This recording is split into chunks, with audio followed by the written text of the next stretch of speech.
Why, hello there. Welcome. It looks like we're opening back up for business here in Georgia. I hope wherever you are, then maybe things will go back to normal. I don't know that it'll ever go back really to normal, but maybe we can get it a shot. Welcome. It is Eric Erickson here. The phone lines are open. 877-97-ERIC, 877-973-7425. Just so you know, the CEO of Waffle House is going to be joining me in the second hour of the program, and the governor of Georgia will be joining me in the third hour of the program to talk about reopening. And I want to start with the reopening because there are a number of things that I think need to be explored here. For a while, we've been told that we needed to listen to the experts, the experts, listen to the experts. And the governor was under attack from Democrats saying he needed to shut down the state of Georgia because otherwise the virus was going to spread. And if the governor shut it down in March, we could be over the peak at the beginning of April. The governor decided instead to wait until the beginning of April, and it turns out the peak deaths in Georgia was April 7th, and it's been downhill from there. Resource usage maxed out April 15th. It's been downhill from there. And so the experts the governor listened to told him to shut down the state, and he listened. He didn't listen to the Democrats. He didn't listen to Republicans. He didn't listen to the Speaker of the House in Georgia, who also wanted him to go on and close down the state. He waited for the experts to say the modeling had shifted, and Georgia would max out its hospital capacity. At that point, he shut down the state. The models have shifted back now and showed that maximized resources were April 15th, deaths were April 7th, and the experts now say that we can begin to slowly reopen.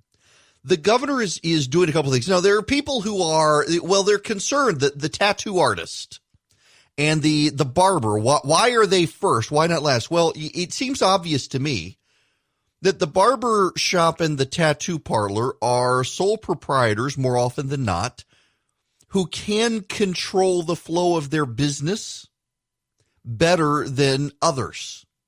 You go to the local Lowe's or Home Depot or the Ace Hardware store, you are more likely than not in the garden centers of said businesses to find a horde of people needing to get out of their house, and they're doing their gardening work, and it is a little bit difficult for those stores to keep people spread apart.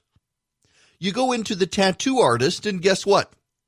The tattoo artist is more likely to be able to wear a face mask for himself and make you wear a face mask while getting your tattoo. Go into a barbershop. The barber could do the same thing. They can control the hygiene. They know when they've wiped down. They know how they've wiped down. They know what they're wiping down with. They know whether you look good or not. They can they can take your temperature. And it is a one-on-one interaction that can be controlled. That seems to make sense to me. Also, they're sole proprietors. If they don't work, they don't get paid. Small businesses can reopen as well. By the way, they don't have to. Your restaurant does not have to reopen. The governor's not making anyone reopen. What he's saying is that if you want to reopen and you adhere to these protocols for reopening, you can do so. The Democrats are attacking the governor, but here's the overarching point is that the Democrats said the governor needed to listen to the experts. They got mad at him and said he wasn't listening to the experts. Well, he was. He was listening to Dr. Kathleen Toomey, who is his expert. Should he not listen to the experts now that they're telling him he can reopen? See, if the experts mean that you listen to the people that I take seriously as opposed to listen to the people who are actually experts, then all it is more partisan positioning. And I am afraid we are about to see death become a partisan issue. Let me just be real with you. If the state reopens, people are stupid. And stupid people are not going to adhere to all the protocols that the governor insists. And those stupid people are going to get infected, and they're going to get otherwise smart people infected who did take precautions, but accidents happen. And so the stupid people will cause the virus to spread. There will, by doing this, be an uptick in the viral spread. Let's not dismiss that. We will see an uptick. Then the governor's position, as best I understand it, I want to ask him about it when he calls in today.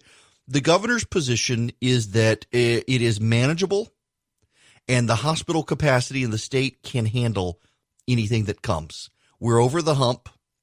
It's on a decline. It's time to reopen slowly, not immediately, but slowly, with certain precautions in place.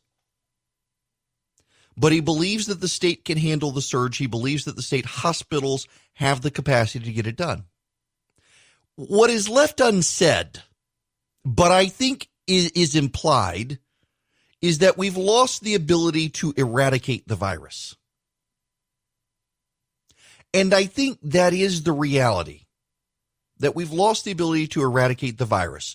So what can we do without keeping everyone locked up?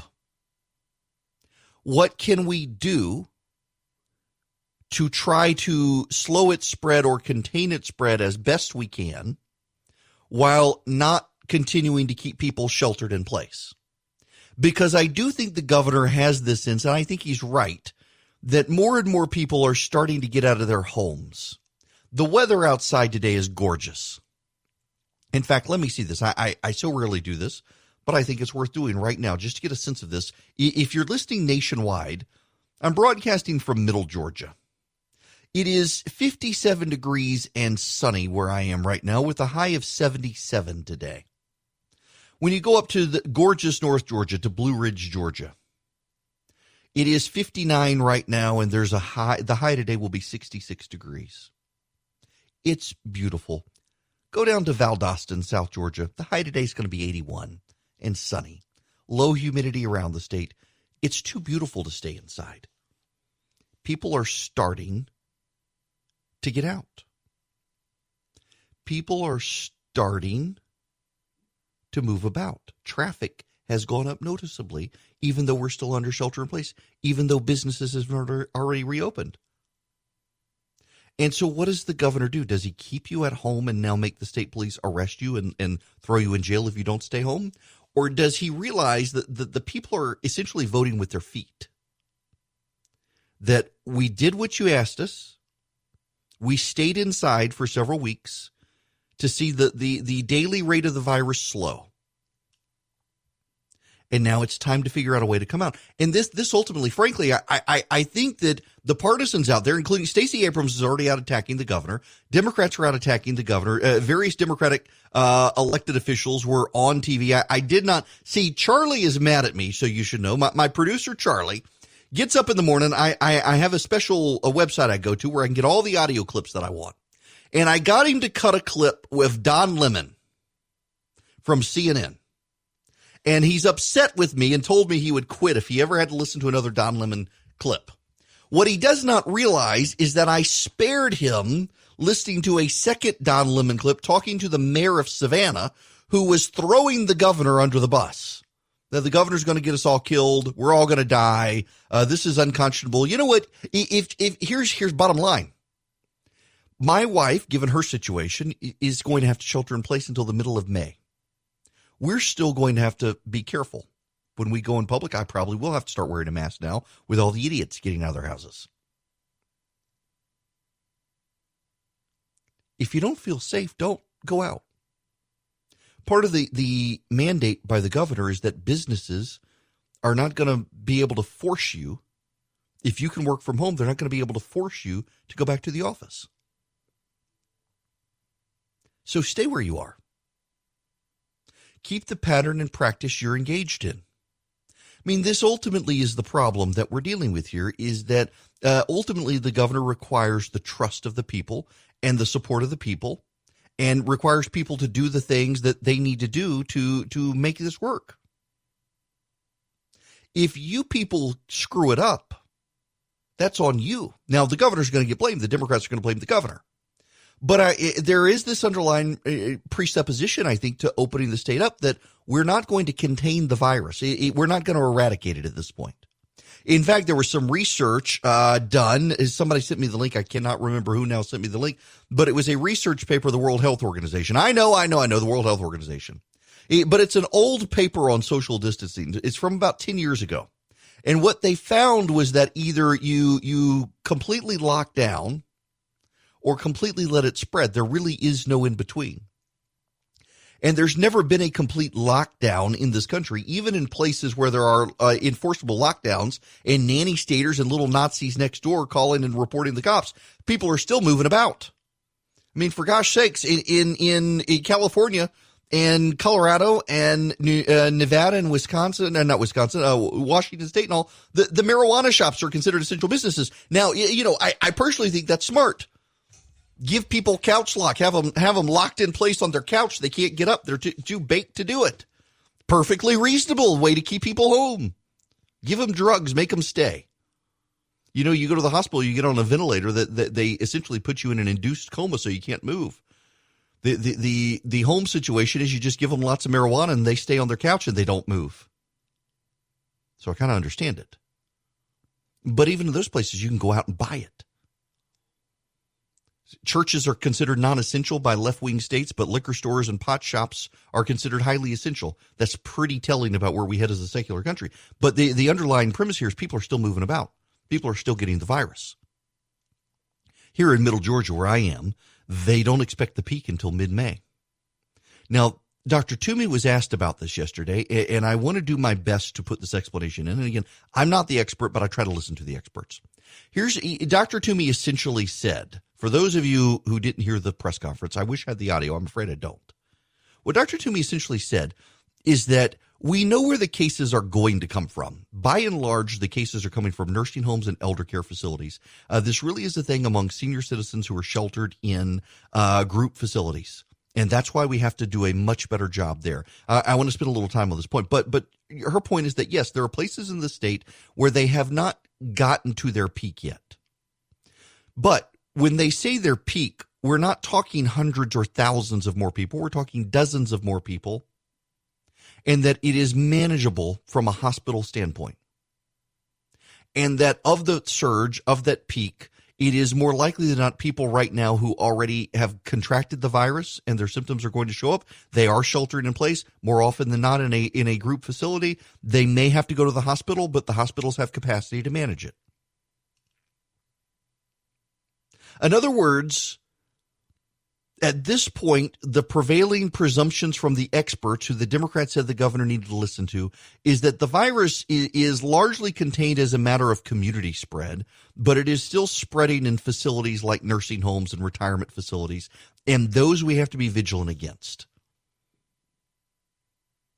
And that while there are places that will peak, we know where the peak is going to come from in their communities, and we can manage that. We can redirect resources. There are places in the state that have wound down, and in winding down, we can redirect the resources now to those other areas like Middle Georgia.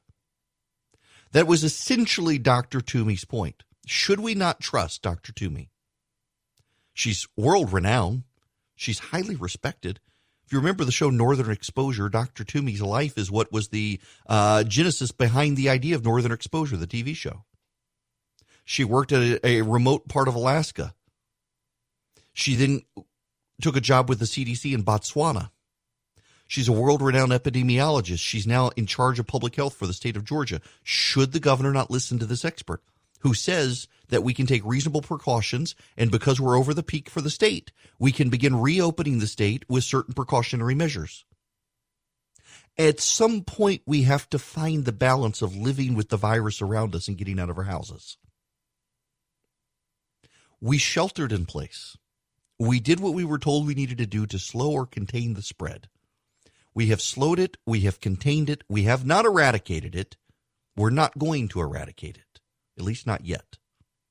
So our options are continue to shelter in place and see a whole lot of businesses go under, or begin to find ways to go back to our lives with new precautions we did not have before last month, so that we can find a balance.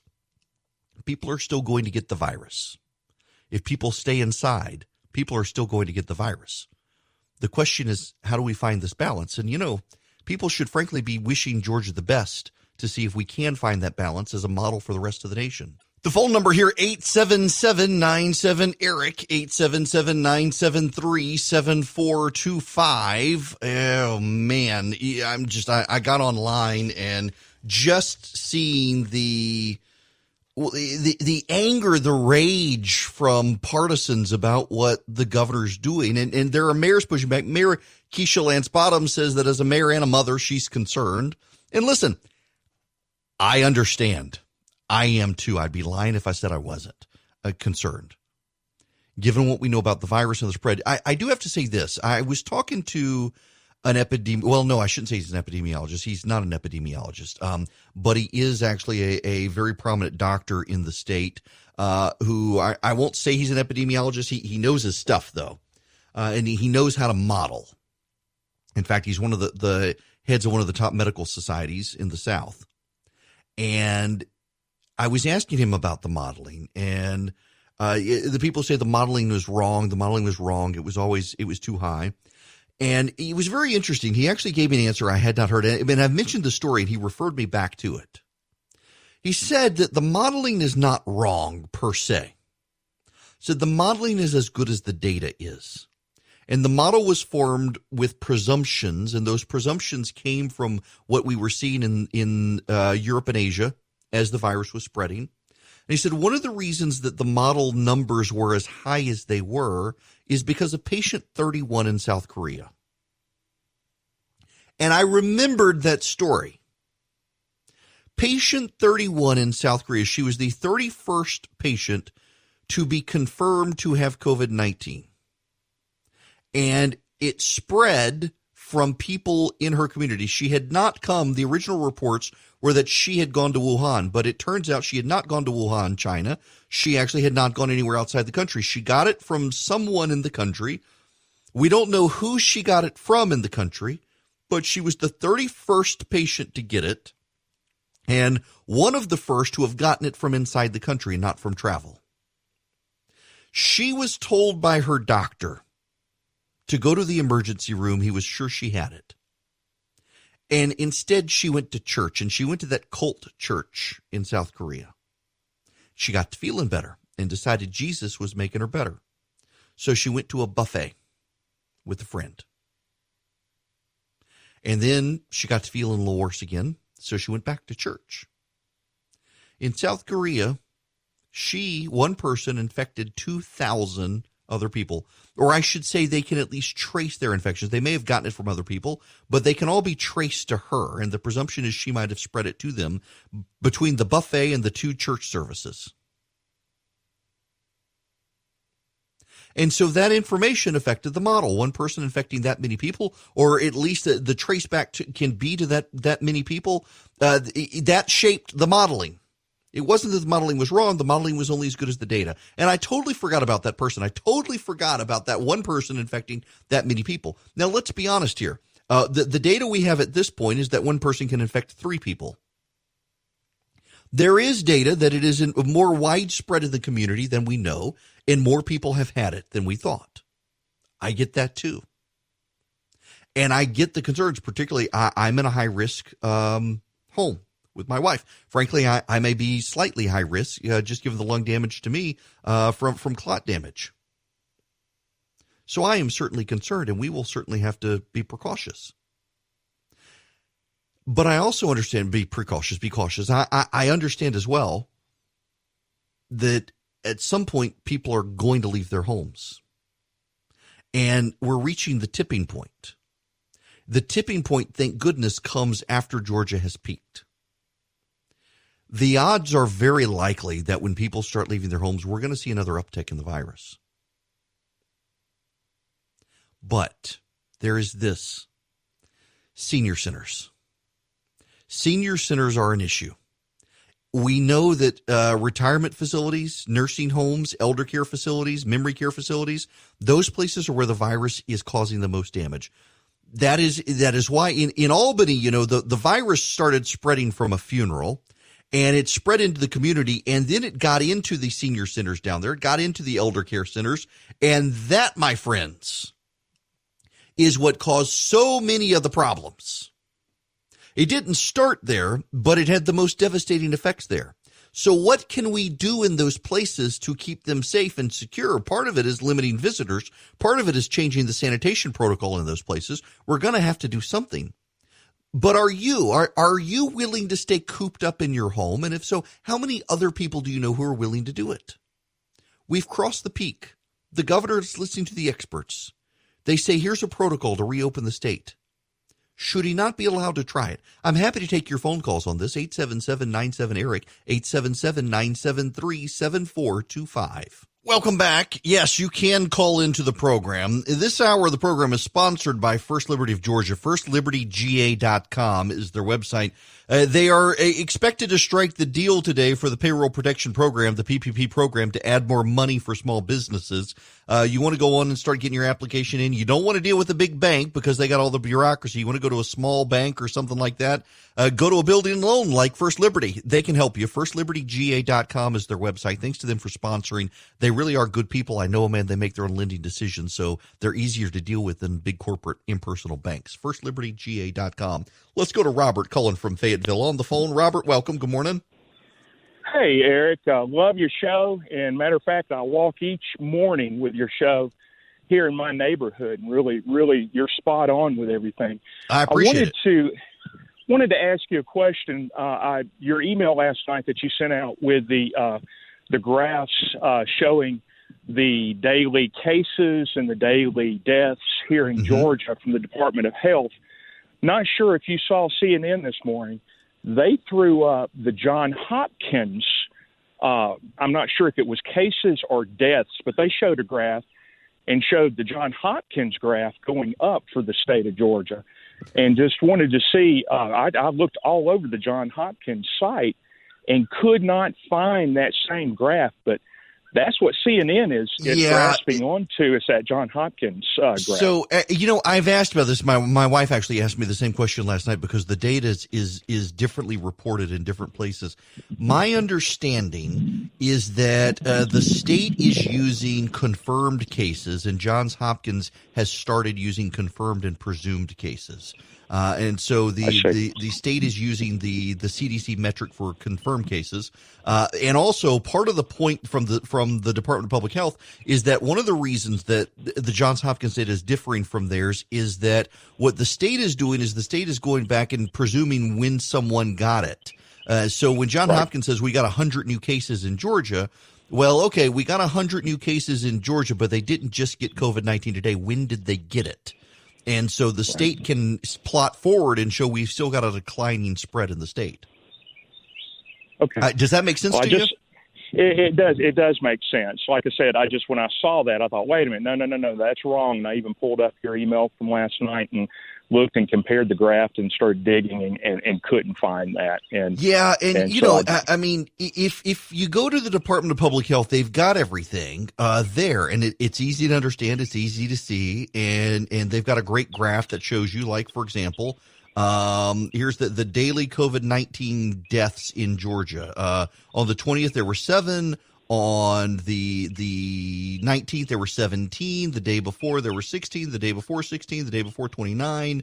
And you can see all this stuff on there. So it's the problem here is we're almost now getting the media is using an apples to scare the bejesus everybody, and the Department of Public Health is using the actual raw data, which doesn't look as bad. When you start throwing in the presumed cases, yes, it's true. You're treating it like the flu. And as a result, remember with the flu numbers are confirmed and presumed. So when you get 40,000 flu cases a year, you're talking about confirmed flu cases and presumed flu cases. In the state of Georgia right now, what they're looking at is what the CDC wants, which is confirmed cases. That is confirmed, not presumed, not lab coded, but actual confirmed cases. And let me give them to you. April 13th, 788. April 14th, 788. April 15th, 601. April 17th. Yeah, April 16th, 571. April 17th, 412. April 18th is 152. April 19th is 56. April 20th is 36. So we went from 788 on April 14th of daily confirmed cases to 36 daily confirmed cases on April 20th. That's a pretty significant drop. And also our testing has gone up pretty significantly. Our testing capacity has gone up. So, for example, there are now, let me see, we've got this, and again, this is all on the, if you text data to 33777, you'll get my Substack page. You can go find these links. We've conducted 78,966 commercial lab tests in Georgia, 5,362 at the state public health lab. So we've conducted over 80,000 tests. That's not enough. We want to do more. And the National Guard talked about that yesterday on testing resources, as did Dr. Toomey. And they understand that we do have a testing lag here, slightly less than 1%, but then the high-end states like Rhode Island are only at 3%. So they still want to boost that. They still want to do testing protocols, but they think they can do this. Again, though, here's my bottom line. I'm nervous about doing it as well. And I'm nervous for a couple of reasons. One reason I'm nervous about it is because I do think it's going to spread again, and I'm certainly a high-risk household. Another reason I'm nervous about it is because I know it's going to become weaponized by the left. Every death in the state is going to be on Brian Kemp's hands, according to the left.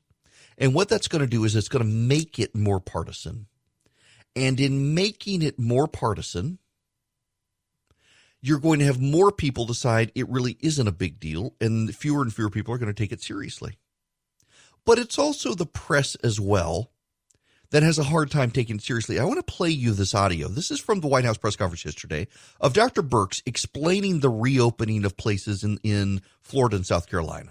The governor of South Carolina announced today they're going to open some stores with restrictions, but they just told my colleague Natasha Chen that they have not achieved that criteria in the White House guidelines about the downward trajectory for 14 days. So shouldn't they not be reopening stores today? We have asked every governor to follow the guidelines, just as we've asked every American to follow the guidelines put out by the president. But each of the governors can decide for themselves whether they've reached specific guidelines in specific areas. I had a question, I think, on Saturday about Jacksonville and their beaches. So I did spend about 5 hours going to every state website, and I will tell you that the Florida Department of Health website is extraordinary, and this is what every Department of Health should have, because when you go to that website, you can see that most of the cases are in southern Florida, in the Miami, Fort Lauderdale, Broward County area. And if you look in Jacksonville, they had less than 20 cases per day and less than 800 in 4 weeks. And so these are the kinds, when you inform the public and give them the information that they need, then they can make decisions along with the local government and governors. So I'm not going to say specifically with South Carolina because I don't know their specific website right now, and I don't talk about data unless I've seen it myself. But I know from Jacksonville that they had less than 20 cases a day. And so this is how we need to start informing the community. She's not wrong. She's not wrong. If there's a part of the state that is in decline and has less than 20 cases a day and has hospital capacity and has testing capacity, why let that part of the state suffer when that part of the state could start again? And I think there are some underlying presumptions in what's going on here that I want to get to. But first, let me play you this clip from the vice president.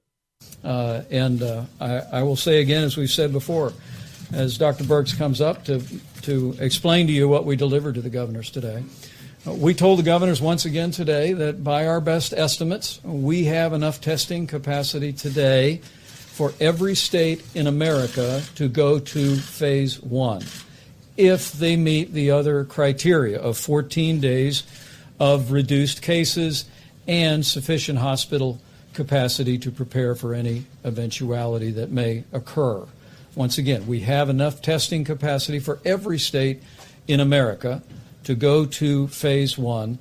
But we assured the governors today that we're going to continue to work around the clock to expand the testing capacity, support supplies, and to support their efforts to encourage social distancing and the very mitigation efforts that the American people have been doing that have brought us the progress that we see all across the country today. So we got testing. We got supplies. It's probably time to allow places to experiment. And this is kind of the thing here, is that the media, you know, Colorado and Michigan and other places are beginning to reopen, but they're horrified at Georgia.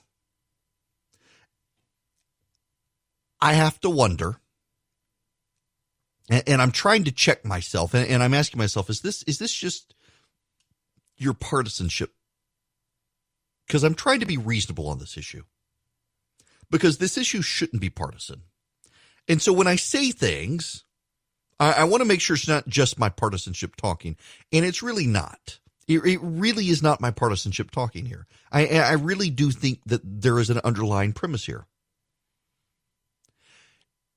You will find that the states that the media targets for ruthless criticism are the states that, if you were to overlap them on a political map, you would find are the states that might be in play. So do you notice there hasn't been a ton of criticism of late about Texas, even though Texas is doing this as well? There's not a ton of criticism. And in fact, you look at South Carolina, the report of the White House did ask about South Carolina, but the invective came for Florida and Georgia, not for South Carolina. Why? Because Florida and Georgia are in play this year politically. South Carolina's not. Texas is not. I find it very striking that the major media criticisms are targeted at states that the Democrats might be able to pick up in November. And that, again, is going to breed some level of distrust. That, again, I think, is going to cause problems when it comes to people believing the media. I mean, look, for example, there are stories. George Stephanopoulos has been diagnosed with COVID-19. He's been seen walking out and about in the Hamptons in New York. Chris Cuomo, let me play this video for you. Let me finagle my wires here on the fly so I can do this for you, because I think this is important for you to see. If you go to theresurgent.com, in fact, I've put this piece up. Chris Cuomo, on his CNN show, has done the big reveal, the very moment Chris Cuomo emerged from his basement. It is on CNN. All right, here it is. The official reentry from the basement, cleared by CDC, a little sweaty, just worked out, happens. This is what I've been dreaming of, literally for weeks. My wife, she was cleared by the CDC. She doesn't have fever. She doesn't have the symptoms anymore, more than 7 days from her quarantine. But we're still a little scared, so I'll just give you one of these. Just give you one of these. Just give you one of these. He's shaking his hand. That's Chris Cuomo. But so this happened on CNN. They released this yesterday at 9:38 p.m. Here's the very moment Chris Cuomo emerged from his basement where he's been writing out coronavirus for the past several weeks. Except here's a story in the New York Post that Chris Cuomo was seen while he had COVID-19, was seen in the Hamptons at a work site where he's building a new house. And a bicyclist stopped and says, "Is that Chris Cuomo? Isn't he supposed to be quarantined?" And Cuomo got mad at him. The guy reported him to the police.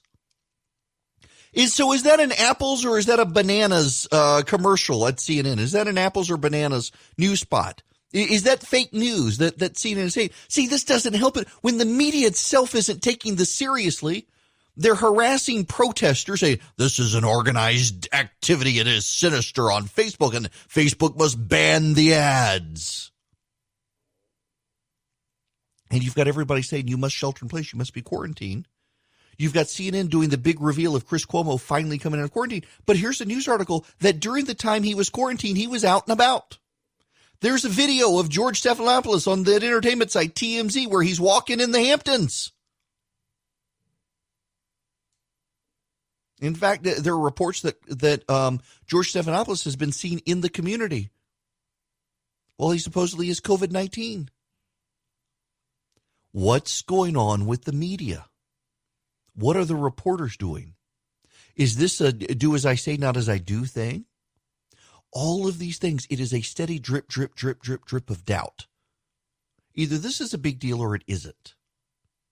And if it is a big deal, and we're going to need to come to terms with the fact that we can't stay sheltering in place for a year, we need to come up with ways to see if we can rebuild society economically while also dealing with the virus. And maybe instead of attacking Georgia for giving it the college try, maybe people should be wishing it the best and presuming that maybe it'll work. They said listen to the experts. This is the path forward the experts have plotted. Why not hope it works instead of cheering on a partisan talking point that maybe the governor will have blood on his hands and Stacey Abrams will finally get elected? The phone number here is 877-97-ERIC, 877-973-7425. Remember, this hour is sponsored by First Liberty of Georgia, FirstLibertyGA.com. If you need to get into the payroll protection program, go to them. Congress looks like it should have a deal by 4 o'clock this afternoon on adding more money, but the media is already saying banks are advising Congress that given the amount of money they want to allocate, now it's only like another $250 billion, that fund could be used up after a couple of days, maybe 48 hours, and that they actually do still need more money. Now, the offset here is that people are going back to business and states are beginning to reopen. So where on earth are we going? I don't know. We're going to find out. But if we're in the trust the experts phase still, by the way, Ari Fleischer, the President Bush's former press secretary, is noting the same thing on Twitter that I noted with you. And I saw his tweet after I said it, so that makes me feel better. I didn't steal the idea, but it is notable that in Colorado, they're going to start reopening. Notice the media isn't freaked out. They're fixated on bowling alleys in Georgia. You know, here's the thing. If your bowling alley is reopening in Georgia, and it's not immediate, but if your bowling alley is reopening, it's going to have to follow health and safety protocols.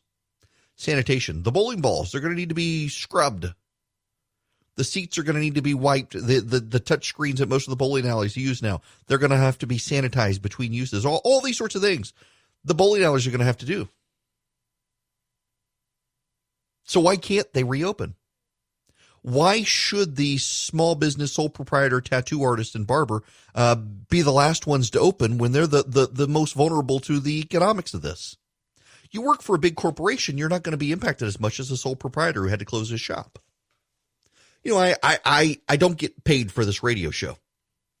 I actually spend money to keep the show going. I'm hoping to at some point boost the advertising enough that I can draw salary. And I thought I was going to, but given the economic situation right now, I decided I better hit pause on that, see what happens. But I've got an evening radio show and I get paid by that radio station, and the ratings are fantastic right now. Everybody's tuning in.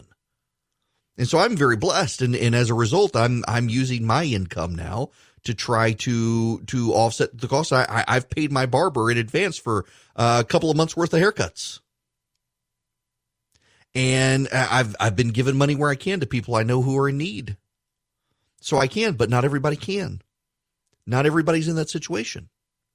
And there are those who are in need, who could go back to work and could be trusted now that the virus has slowed.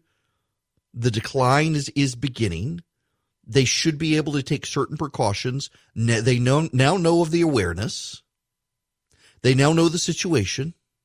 There's now enough time for them to get supplies, to get sanitizing wipes, to get masks, all those things that are starting to show back up on shelves now. I was in Publix yesterday, and they actually had wet wipes for the first time in weeks. Antibacterial, antiviral wet wipes were in Publix for the first time in a while. Things are starting to show back up.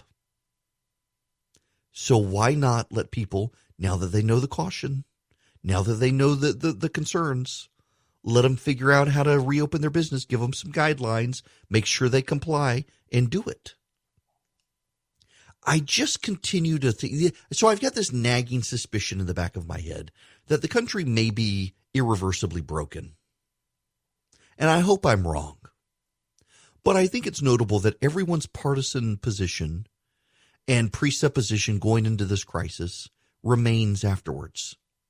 And when a crisis doesn't shake you up and make you reevaluate and make you realize there are some things you were wrong about, because no one is perfect and no one is always right. Everyone is wrong about something. And when a crisis like this, a global pandemic, does not get you to reevaluate, that says something about you that's not good. That doesn't mean that you have to abandon your principles and your long-held beliefs. But it does mean that you should look at your well-formed, long-held beliefs and views and values and see how the crisis has shaped them and shaped you, and turn some of your thinking on the head. And if it hasn't, it doesn't mean you were right about everything. It means you failed to accurately consider the situation. There is a quote,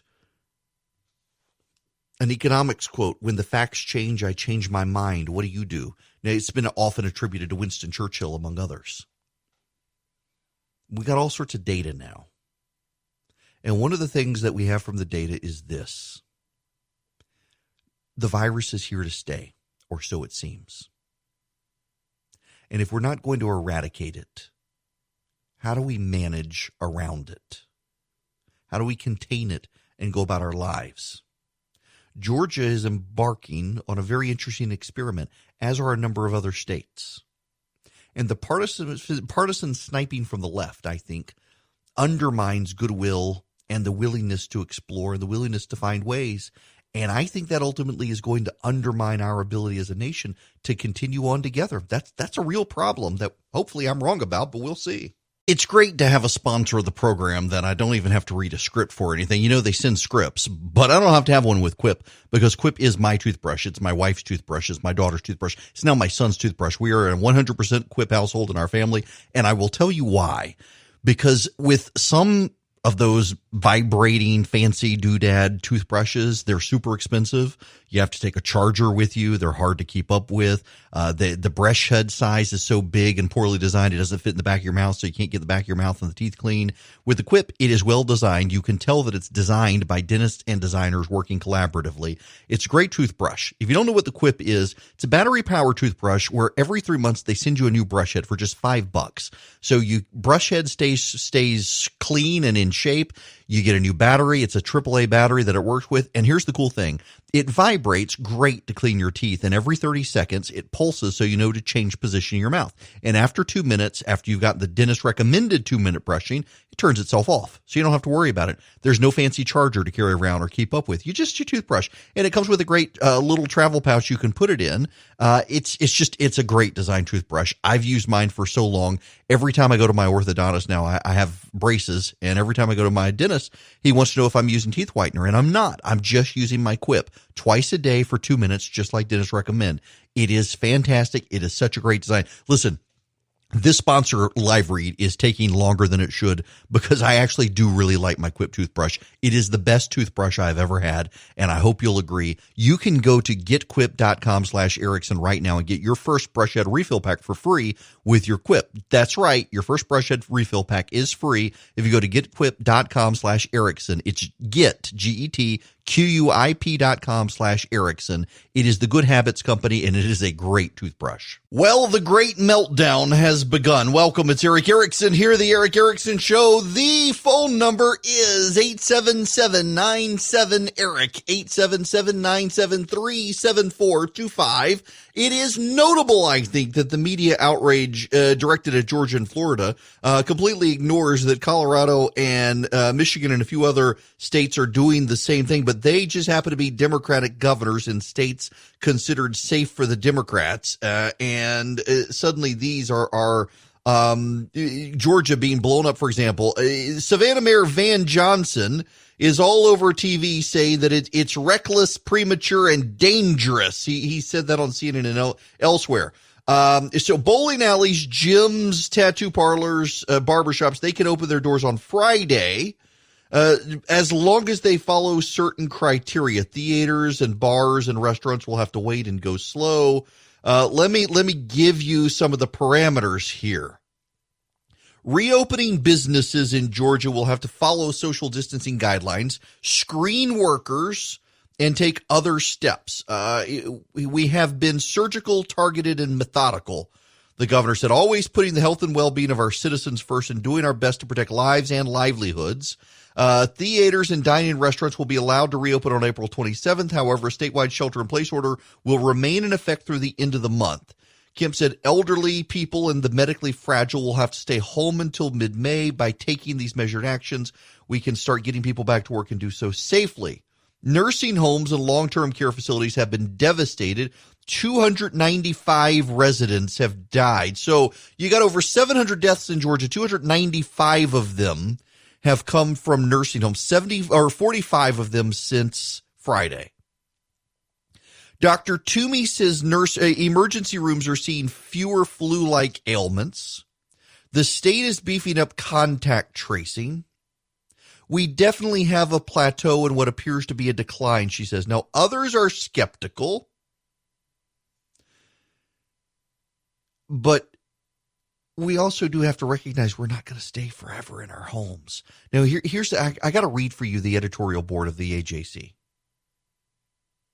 We all look forward to the day we can put this pandemic behind us, but given Georgia's performance so far, Governor Brian Kemp is moving too soon and confusing citizens. He's risking a resurgence of the coronavirus in our state. Yes, the statistical models have started to bend in our favor.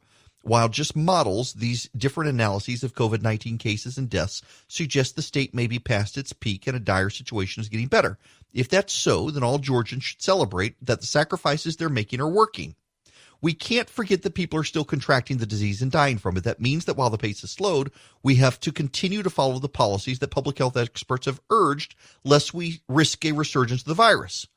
Dr. Mark Lipschitz, a professor of epidemiology at Harvard's T.H. Chan School of Public Health, put it this way: if you open up enough, it's almost for certain the virus will hit again. It's just waiting for more susceptible people and more contacts. That's how viruses work. It's a big risk. Okay, so the governor wants to begin opening. He wants to do a phased-in plan. Sole proprietors who can gauge themselves and their customers the best get to open first. Bowling alleys get to open. So long as proper sanitation is taken, so long as there are measurements of temperature, gauging of customers and employees, things like that, they can reopen. Employers who have a lot of people will have to keep common areas closed. They'll have to keep people from congregating in offices. They will have to do regular checks on the health of their employees. Break rooms, vending machines, things like that either need to be closed or wiped down regularly. But people getting back to work. There are 20 guidelines under Kemp's measures that they will have to follow. Restaurants won't be allowed to reopen until April 27th, and if they do, they will have to meet guidelines. Bars and nightclubs will stay closed. These will be slow incremental changes. But okay, here's the thing.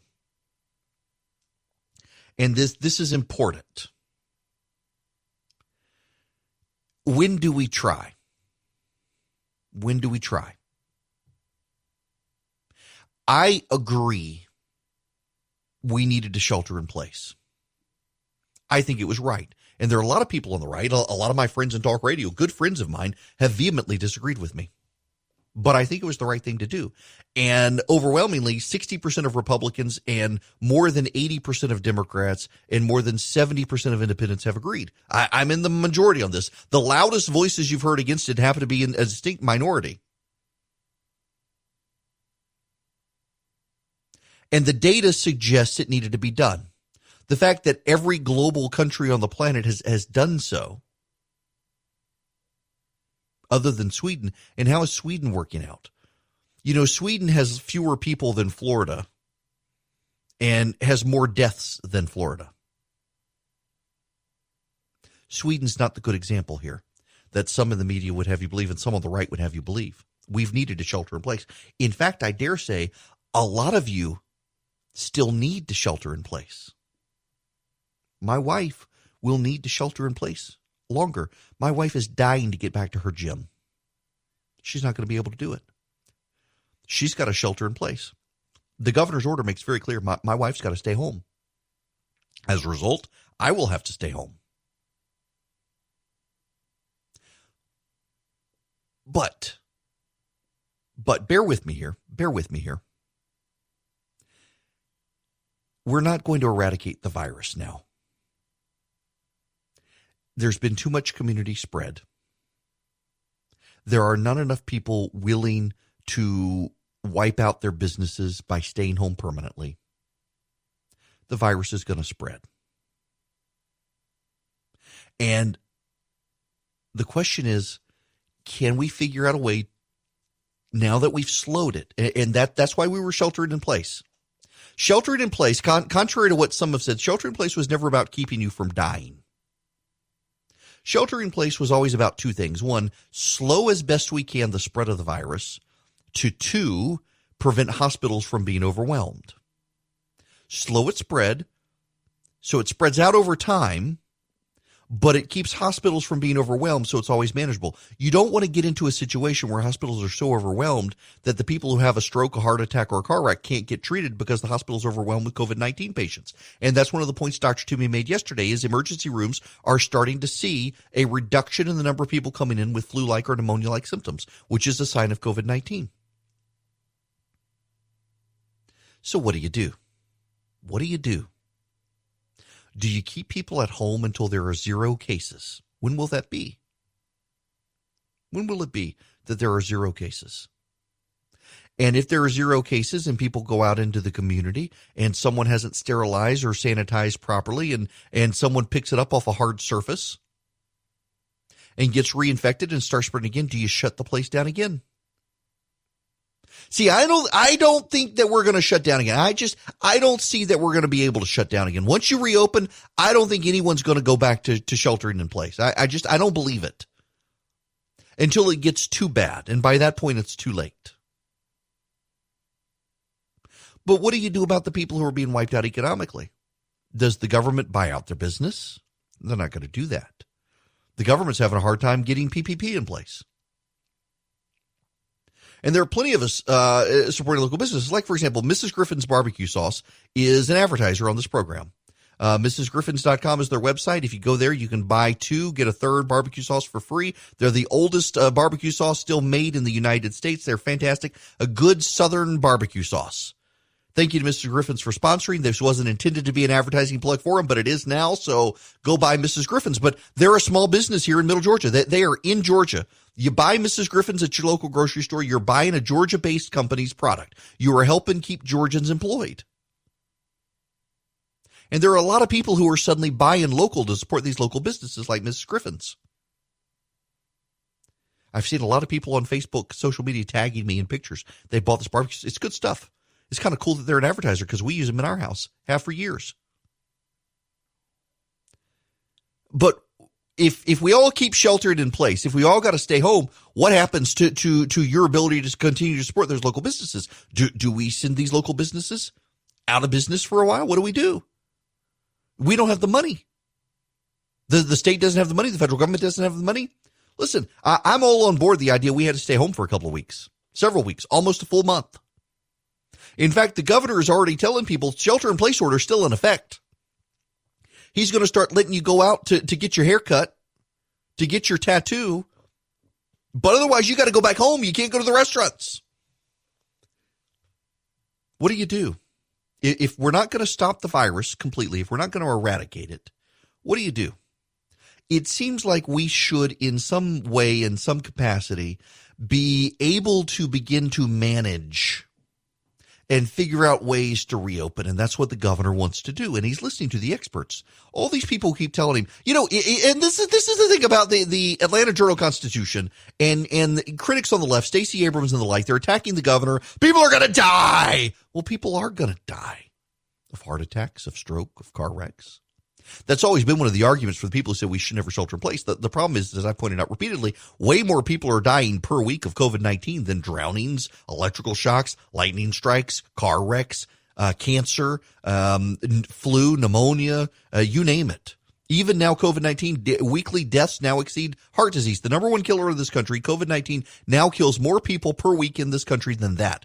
That has suggested we needed to shelter in place. That has suggested we needed to stay home. But we also now know Georgia's over the peak. We're on the backside. We're going down. And we know when more of you venture out of the house, that number's going to go back up because people are stupid. People are going to get the virus and they're going to spread it to other people. People who have no business doing what they're doing. They're going to lower their guard down. They're going to take off their masks. They're going to not wash their hands. They're not going to have hand sanitizer. They're going to spread the virus. It's going to go back up. It's going to spread. We know this. The question is, can we deal with it? Can we keep hospital capacity from being exceeded? And the governor's team says yes. And the governor's team says, you know what? At this point, we're going to have to find a way to live our life with this virus. Those of you who can't get out of your house, stay home. Those of you who can go to work, take precautions. Those of you who are going to be economically wiped out if you don't go back to work, go find a way using these guidelines to reopen your business so that you're not wiped out. Isn't it reasonable to try to do that at this point? Seems to me it is. And it seems to me that much of the belly aching at this point is partisan. You said to the governor, listen to the experts. He listened to the experts. He closed down the state. Those same experts. It's not like the governor got rid of those experts and got new experts to tell him what he wanted to hear. It's the same experts who told him to close the state are now saying it's time to reopen following these guidelines, and that's what he's doing. Is he wrong to listen to those experts now? I mean, that ultimately, that's the question for those who tell him this is a bad idea. He listened to the experts you told him to listen to. He's listening to the same freaking experts now. So must he now listen to the new experts? And if so, why? Is it because they're not telling the governor what you want him to hear now? They were telling him what you wanted him to hear. Listen, if the facts change and you can't change your mind, that says more about you than them. The facts have changed. The facts have changed. The data has changed. It has improved. The governor's still telling people, stay home. And I guess what your underlying presupposition must be is that you just don't trust other people, which is why so many of you turn into neighborhood Nazis. Turning your neighbors in. Oh, there's somebody on his front porch. He's out there on his front porch. We got to call the cops. Maybe trust the experts. That's what you've always said. Trust the experts. And the experts, I heard the expert yesterday, Dr. Toomey, say, we can do this. It's doable. There are some areas where we got some concern, but by and large in the state, this is doable. We can do it. Some of you won't be able to participate, but here's how you can do it if you can participate. Why not listen to the experts? So I doggone it. I closed the link and yeah, here we go. The last line of the editorial from the Atlanta Journal-Constitution saying the governor should not reopen the state. They're opposed. It is an editorial board editorial. This is the last line. Governor Kemp may have been too willing to accommodate us at the risk of our health and lives. Let me read that sentence again. It's a one-sentence paragraph. Governor Kemp may have been too willing to accommodate us at the risk of our health and lives. In other words, the governor may be too willing to accommodate the demands of Georgians ready to get back to their lives. And he's put them at risk by allowing them to do what they wanted. Now, we put leaders in place to make difficult decisions. And sometimes they have to make decisions the people who voted for them do not like. But increasingly, there is a worldview, predominantly on the left, that people cannot be left to their own devices. People cannot be left to make decisions for themselves. Now, I agreed with sheltering in place. I think it was the right decision to do. And if I were Governor Kemp, I'm not afraid to admit I might not be opening just yet. But I've said all along, listen to the experts, and the experts have said do it. So he's doing it. But the idea that ultimately we should cede to the governor all of our ability to think for ourselves is a little bit too much for me. At some point, you and I have volition. Okay, so I'm too Presbyterian to talk about free will. So yeah, people think Presbyterians don't believe in free will. Well, as you speak of it, we talk about volition. You have volition. You have choice. You have the power to make decisions about your daily life. Call that free will if you must. You've got the ability to choose for you your daily existence. And what we increasingly see now from newspaper editorialists is that we should offload, give up to the government, surrender to the government decisions about how to live our lives. Now, there are times that is a necessity. When there is a public health crisis and there are plenty of people who do not take it seriously and don't think it's a big deal, it is incumbent on the government to step in and say, no, actually, it's a big freaking deal and you better stay home.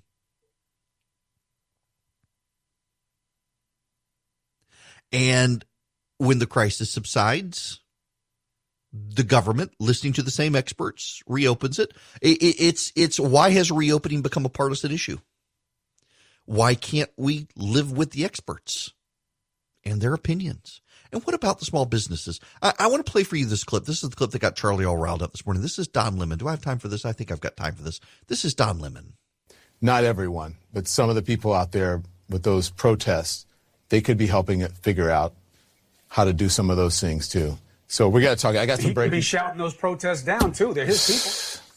Man. He could be saying, go home, don't do this. I don't want you doing this. You don't represent what I'm about. Do you really He want could say that? You don't want me going there because it makes me so angry because every night when I leave this studio and when I come in, there's an army of people.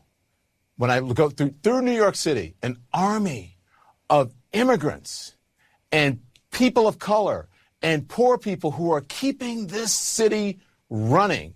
They are disinfecting offices. They are cleaning people. They are changing bedpans. And they are working. And those people are out there complaining because they don't have haircuts? Who the hell do you think you are? And if you're so upset about it, you should be mad at the president because he's the one that's supposed to help your small businesses. I understand that you're hurting. I understand that people are hurting. Yes, a lot of people are hurting. But there are people who are frontline workers who have to get out there. I did the color of COVID this weekend. Those people are at the grocery stores who didn't expect to have their lives be placed in danger because they have to work at the grocery store. They're driving buses, and you're protesting against. You're slapping the faces of the people who are the healthcare workers who put their lives on the line every day because you want a haircut, you want to go play golf. You're concerned about. Of course, you're concerned about your business. Okay. At one point, he's talking about the people who have to work. What about the sole proprietor? He has to work too. Why is Don Lemon so interested in people of color and immigrants who are working minimum wage jobs at grocery stores, and he can't see that the small businessman sole proprietor, he is in the exact same position as those people are, except the government's telling him he can't work? There's a discrepancy and a media bias in this, and that you can't understand the concerns of these small businessmen and these sole proprietors is baffling to me, and it does make you wonder about the worldview of some of the people who present you the news every night. Welcome back. It is Eric Erickson here. My father-in-law says that I don't have enough Georgia Tech grads on my radio program, that I seem to have a UGA bias. It's not my bias. It's just, the governor comes on a lot. But I have a Georgia Tech grad to talk to us. You probably know his name, Walt Ehmer. He is the CEO of one of the greatest companies in America, Waffle House. Welcome to the program. How are you? I'm doing great, Eric. Thank you so much for letting a yellow jacket on your program. Look, I'm happy to do it. It'll get my father-in-law off my back. Let me ask you about how Waffle House, just out of the gate, how it's being impacted by the virus around the state and the nation. Eric, I think it's probably almost obvious. It's unlike anything we've ever seen before, and it's clearly it hit the folks like Delta Airlines and the hotel industry first, but it really hit the restaurant industry, in particular the sit-down restaurant industry, which is really what we are, just dramatically. So almost overnight, our revenues dropped by about 70% in the stores that were open. And we had to make a lot of tough decisions that we've never had to make before in terms of closing some restaurants and reducing people's pay and eliminating expenses, and just such dramatic change so fast. I don't think the world has ever seen anything that's happened this fast before. Now, if I understand right, you cut your own pay in addition to stepping up in leadership and making that happen. Is that right? Yes, it is. All of our folks have taken pay cuts, and certainly the higher up you go in the chain of command, the deeper the cuts were. But that was the right thing to do. Our hourly associates effectively have all taken pay cuts with a reduction in hours and less work to be done. There's really just not that very many customers that are coming in. So the entire company has made sacrifices, and the more senior people have stepped up to do more, but But we think the real sacrifice is at the ground level with our associates and our frontline management team. They're the folks we're the most concerned about right now. So we've got a new Waffle House that opened up down the street from us, and we were regulars. And I noticed that they've been doing takeout, and they've been trying to be open as much as they can. Their hours are slightly changed. They've got a steady group of people who are coming by and getting orders to go. But when you look at this from a restaurant aspect and you can't do in-store dining now, what do you put in place or how do you think strategically to see what you can do to keep the place open? It's been some of the most creative and innovative thinking by our frontline team. It's not something we could have mandated from the office, to be honest, Eric. Obviously we have a large number of regular customers that come eat with us, and they've continued to come by and check on us and take food to go. But we've had people set up. We certainly will do curbside delivery to anybody that wants it. They can just call and we'll walk the food out to them. But we've had people set up elaborate curbside deliveries. We've had people set up drive-through lanes in the parking lots. We have brought food to folks where they're working in all of these industries that are still up and running, like the grocery stores. And we've been bringing food to heroes and the hospitals and the first responders. We've even gotten into delivery through Postmates. Who would have thought that Waffle House would actually have a delivery option available? We're selling food online. We're selling anything we can, Eric, right now. We're just trying to make ends meet, but it's a whole lot of shoe leather, and most of our multi-store management has really been converted into a sales force out there to try to bring the food to where our customers want to consume it. Now, what do you see in the road ahead? I know here in Georgia, for example, the governor wants to start slowly opening parts of the restaurant industry and elsewhere. But, I mean, just out the next couple of months, what are you guys projecting? Well, I can't project anything accurately right True. now. Yeah. We certainly appreciate Governor Kemp and the position that he has been put in to make some really difficult decisions on the way into this crisis and trying to navigate his way out of the crisis. And I know that he is seeking guidance and counsel from many people, experts in not just the health industries, but in the business community as well, and trying to make the best decisions he can make for all the citizens of the state in regards to the health crisis, the economic crisis, everything that's going on. But we're awaiting the final guidelines, but candidly, we think we're already set up for this, Eric. We've from the very beginning, we knew that it was going to not be just turning the light switch on, as the folks in D.C. say, that it was going to be a gradual return with social distancing and keeping the group sizes limited, keeping the capacity of a place limited. We actually feel like we're a little bit in a unique position to shine in this time because our facilities don't allow large groups in general. And you can see everything that's being done in a Waffle House. You can watch your food being cooked. You can make sure people are washing their hands. You can see that we've hopefully been very effective in screening our workforce so that no one's working while they're ill. So we're doing all those things and preparing for, whatever other guidelines they are going to give to us. But we're optimistic that we can start to participate to help a little bit more in feeding the community, which is what we do and what we know how to do, and it's what we think our purpose is. Well, I know Waffle House has 2,000, 2,100 stores spread around the country. And whenever there's a hurricane, we have the Waffle House Index. That's a great measure of how bad a hurricane was. And one of the big keys is that if a Waffle House is closed, it must be bad. And here, there's no physical damage anywhere, and yet there are a lot of Waffle Houses closed. And I would be curious in your perspective on that issue as hurricane disaster versus dealing with a pandemic. Yeah, I think in large part it has been, whether or not the hurricane was of significant damage. But I think in reality, a Waffle House being closed is a sign that local economy is in really rough shape. Before it was physical damage, but now it's kind of broadened to more of a how is the community doing in general. And where we've had to close, it's really an indication that there is very little consumer activity in that part of the community and unable to support even a limited amount of business from the Waffle House. So we sense it's our role to try to get back to being available to the community, and not just the community, but for our workforce, because our folks need jobs, they want jobs, and they want to be there for people. And so it's something we didn't anticipate this would be used for, but it is being used again as a sign of how bad things generally are economically in that particular part of the community. Well, look, you've been very gracious with your time. I don't want to keep you, but I have to ask you the last question, because virtually everyone who knows me who's listening right now is texting me, and they're all asking me to ask you this question. How do you like your hash browns?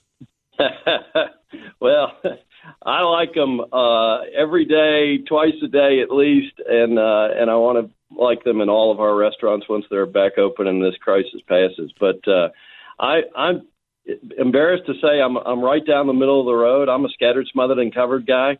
I do vary that from time to time and add some jalapeno peppers or some chunked ham. But that's my style. That's my go-to when I really want to have hash browns the way I like them the best. Well, the moral of the story here is too many people listening to this program have my cell phone, but they all wanted to get me to ask you that question. So, look, I appreciate you taking the time out. I really do, and I'm a huge Waffle House fan and appreciate everything you guys are doing to just manage through this crisis.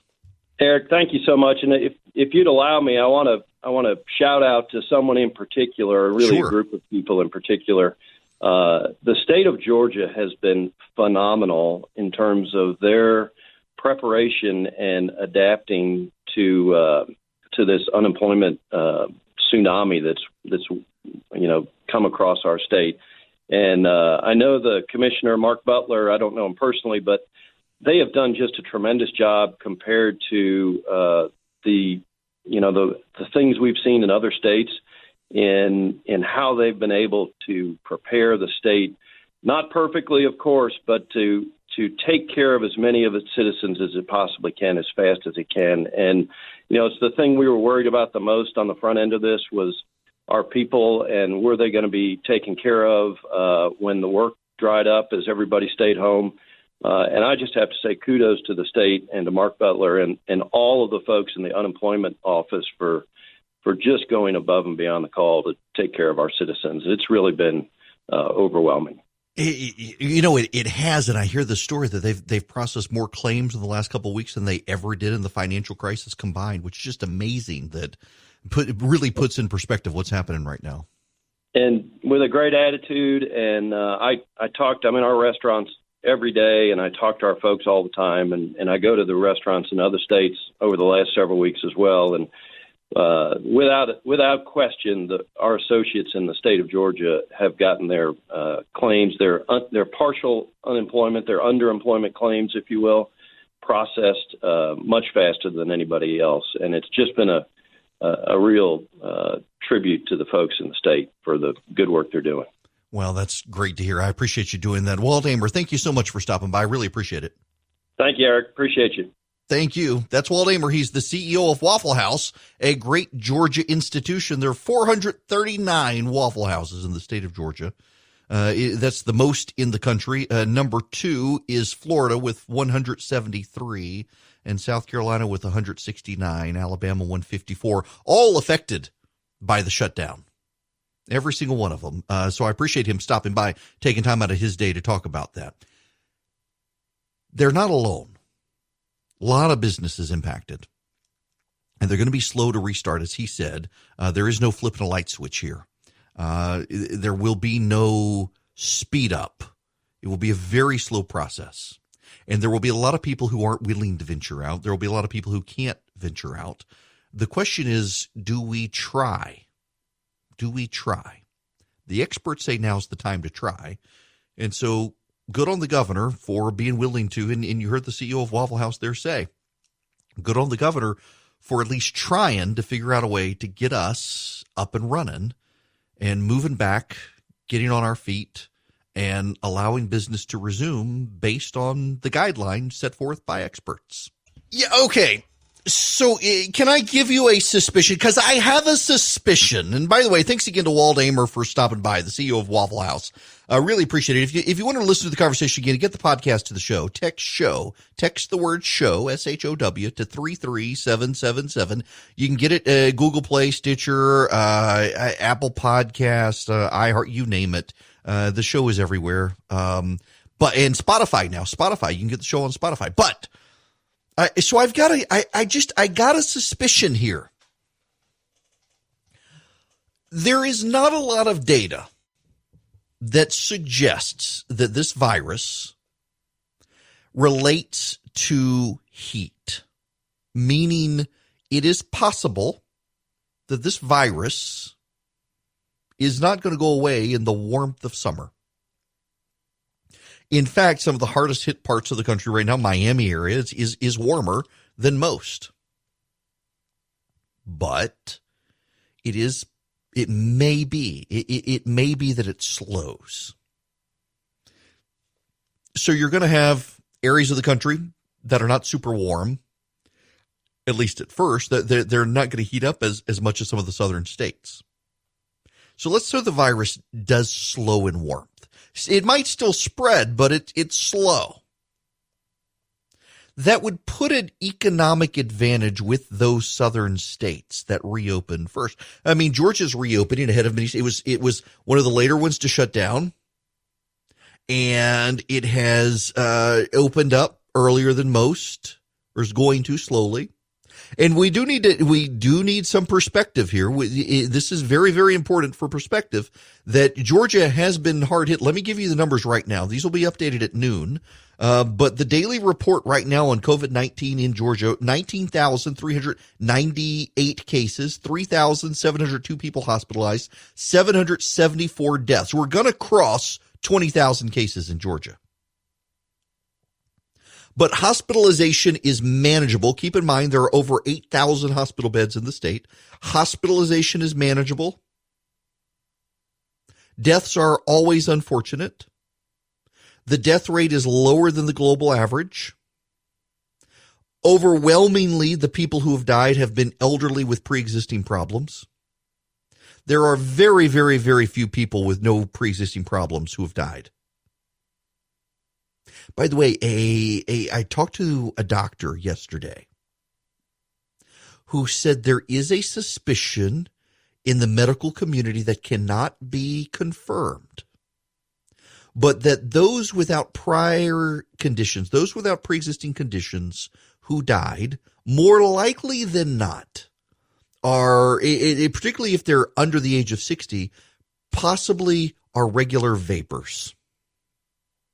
And this has been a suspicion of a lot of people, particularly that the number of young people who are impacted by this. When the initial data showed that there weren't, in fact, when you go to areas where there's a lot more vaping, there actually is a spike in young people. And what this doctor said is that, there's this myth that vaping does no lung damage. If you irregularly do it, or you've only just taken up the habit, you probably have no impairment of lung function, but that over time, long-term, vaping does not do the damage that cigarette use does, but it still causes some impairment in the lungs. And that's what they're seeing. Long-time vapors, they suspect, they've got no pre-existing conditions per se, but those are the ones who are succumbing. It is a hypothesis. It is a hard one to test, but increasingly, he gave voice to it yesterday, but there are a lot of people doing this. But, okay, so we know in Georgia where the pockets come from. Southwest Georgia has been just brutally devastated. And it has a lot to do with the spread in Albany. And when you talk to healthcare experts, one of the things that they note is that in the black community, churches have tended to stay open more often than not. And that has enabled the spread within the black community. Because churches in the black community perform a different role in society than churches in the white community do. People in the white community, you may show up at church on Sunday and otherwise you never interact with your church. In the black community, it is a part of the community process. And they do think, for example, in the Hispanic community, the Smithfield Farm situation, they're being accused of racism for saying this, but they've actually got a valid point that the virus has spread mostly in Hispanic workers at Smithfield. And it is those Hispanic workers who live in communal housing together, shared apartments and the like, who have spread the virus among each other. It is how they live and interact and congregate that has shaped things at much more of a communal setting than your rich white people in suburbia who don't even know their next door neighbor. So there is a problem. We know where the problem occurs. We know how the problem occurs, and we now have a better sense of how to manage it. But I've got the sneaking suspicion that as the southern states reopen ahead of the northern states, ahead of New York that has been most hard hit, and keep in mind that so much of the media coverage is focused on New York City because that's where they are. They're not willing to give license to the idea that other states can behave differently and that the virus is spreading differently in other states. Everything's got to be based on what's happening in New York City because that's the media's worldview. And as southern states start opening and they're not seeing the things that happen and the virus spreads more slowly in the South and it's more manageable in the South, the New York City that comes out of their houses and sees the virus spread again, and they're like, oh my God, I got to shut down again. What is the media blowback going to be? Because I got a sneaking suspicion that we're going to see conspiracy theories break out on the left. Well, Donald Trump is helping them stop the virus because they're red states. He doesn't like the blue states. He's taking advantage of this. See, and it's not going to be true. But, the media is way more willing to give voice to conspiracy. Like, for example, you still have Democrats going on TV saying the president called COVID-19 a hoax.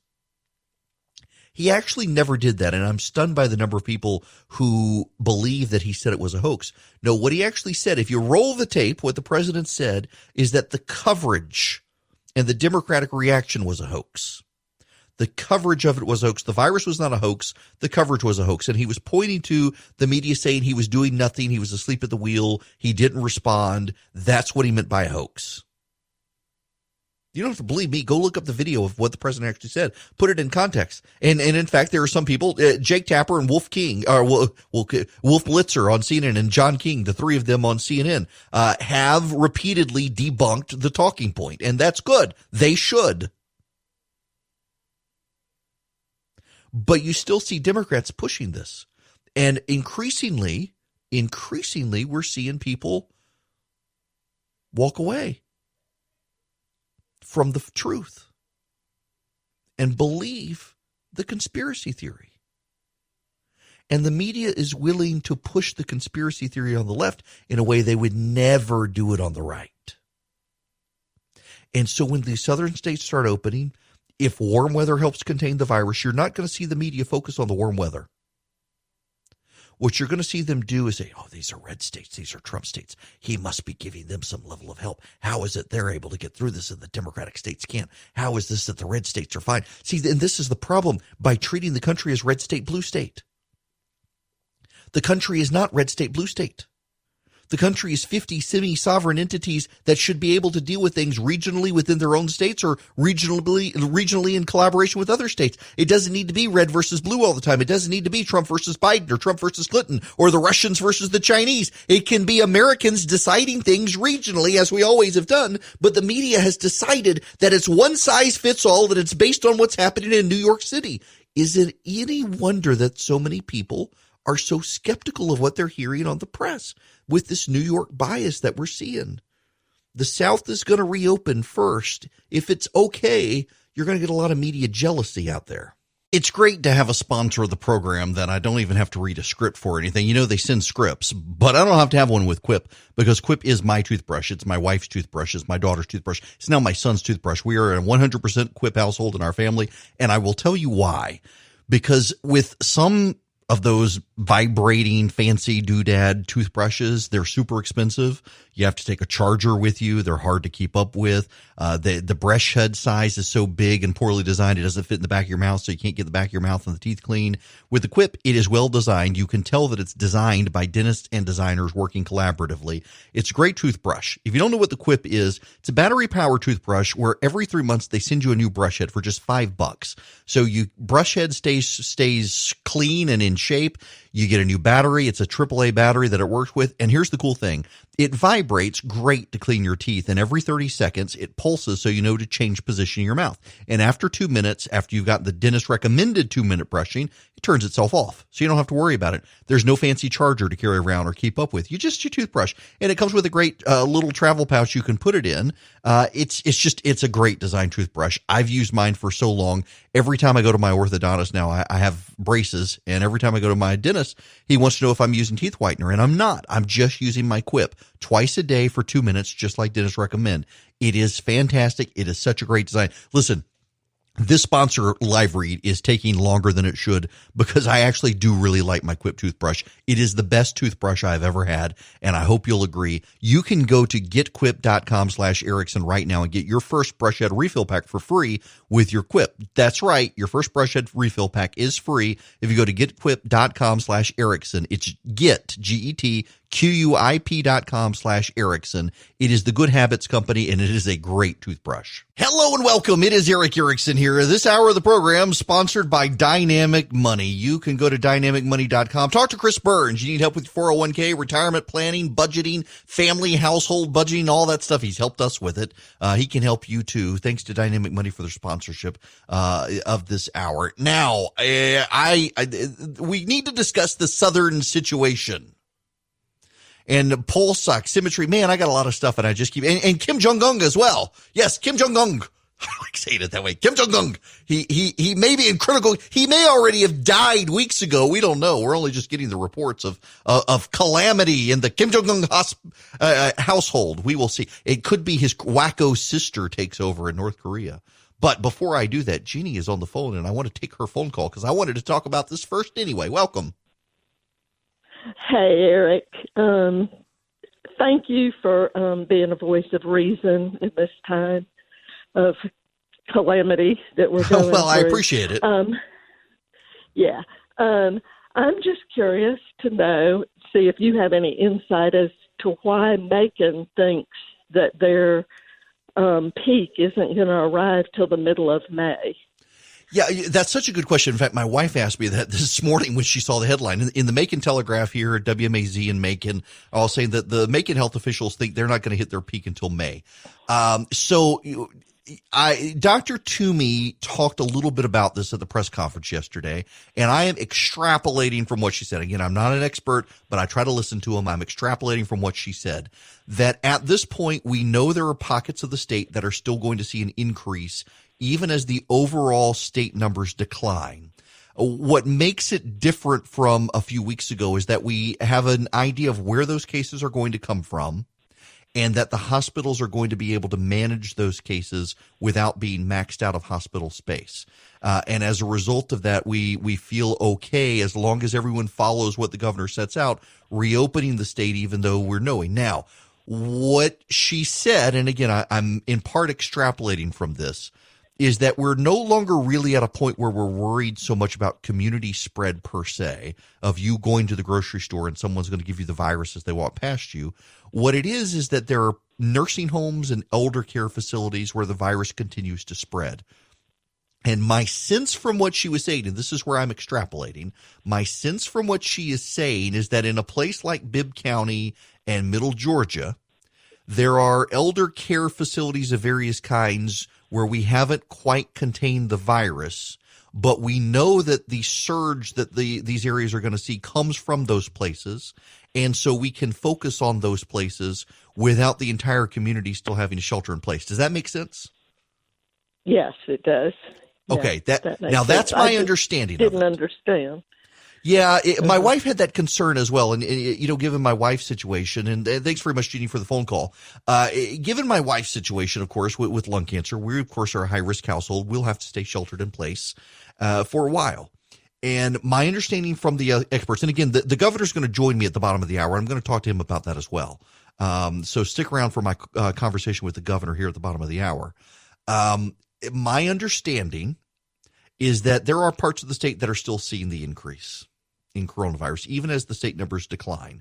And this is part of it. Let me give you the actual real world confirmed decline, because there are differences in the data. And the differences in the data in large part have to do with confirmed versus presumed cases.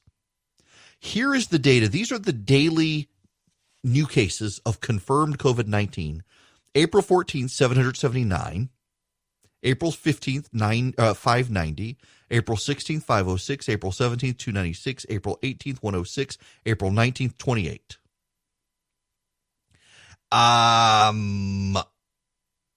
That's a pretty good decline from 779 on April 14th to 28 on April 19th. Those are new cases. So this is the other thing, Jeannie, if you're still listening here, one of the other things that everyone is saying at the state level is that when we hear surge around the state of Georgia, that we could have a surge in middle Georgia, that you and I probably, because of the word surge and how the media has covered it of late, we're thinking hundreds, if not thousands of new cases. And what the state is saying is that based on their modeling, they're thinking dozens of cases. So you're still going to see more cases in middle Georgia, but you're not going to see hundreds or 500s or thousands or 5,000s. You're going to see 10s, 20s, 30s, and that's manageable. And again, the underlying presumption, I think, in all of this is that we're not going to be rid of the virus, that we're not going to eradicate it. And so much of the conversation has been on we have to eradicate the virus. And at this point, we're already talking about next year. We're going to have to stay in this is going to come back. We're going to have to stay in our homes again next year. We're going to have shelter in place again. And no one's going to do that. I can tell you that in my house, we will, given our unique situation. But the odds are that most people are not going to do that. And so how do we manage it? How do we allow the Ritz-Carlton at Reynolds to get back up to full business? Because I really want to go there. Or Barnsley Gardens, one of my favorite places in the state, or Callaway. I love all three of those places. I'm desperate to go up to Barnsley and just hit golf balls, have a few beers, and hit golf balls and eat barbecue by myself. Sit in a hammock all night, do nothing. I'm desperate to do that. When do those places get to reopen? When do we get to go do that?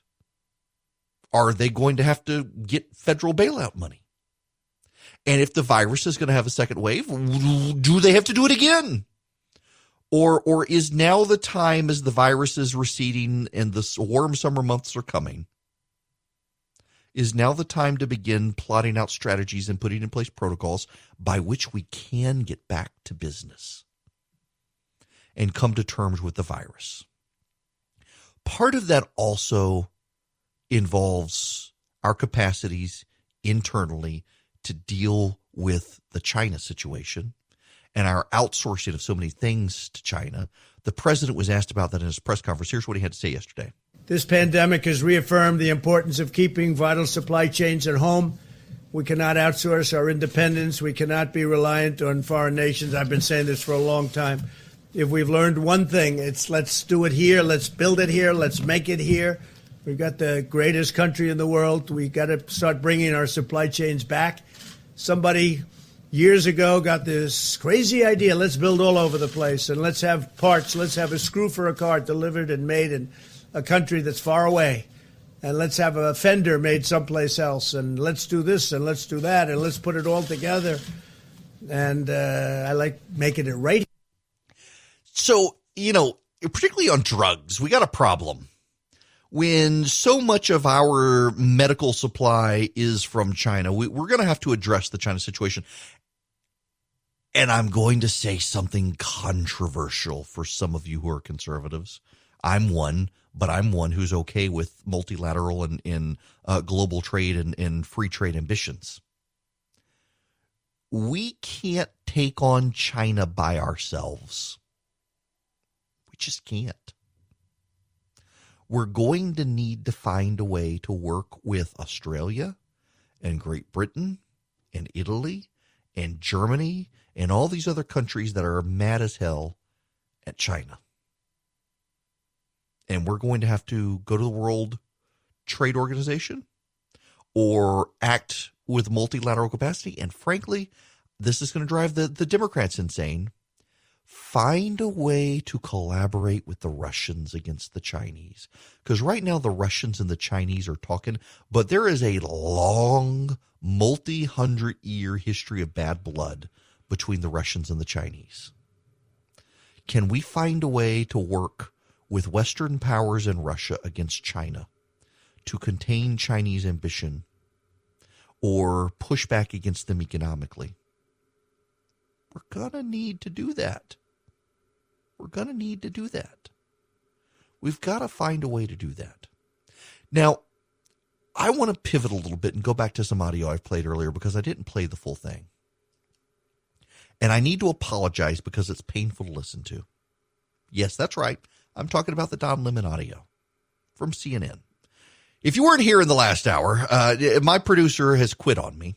Well, he claims he's quit on me, but he's not really. He's saying he will if he has to listen to Don Lemon again, which just means I'm now on a daily basis going to play more Don Lemon clips just so he has to cut them up because that's the jerk I am. But seriously, I want to play this clip. I need to meditate on this clip with you. There is a method to my madness here. Let's listen. Not everyone, but some of the people out there with those protests, they could be helping it figure out how to do some of those things too. So we got to talk. I got some breaking. He could be shouting those protests down too. They're his people.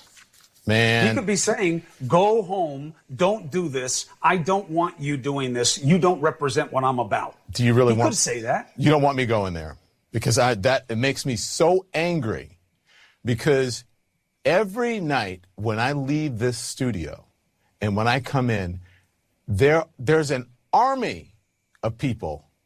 When I go through New York City, an army of immigrants and people of color and poor people who are keeping this city running.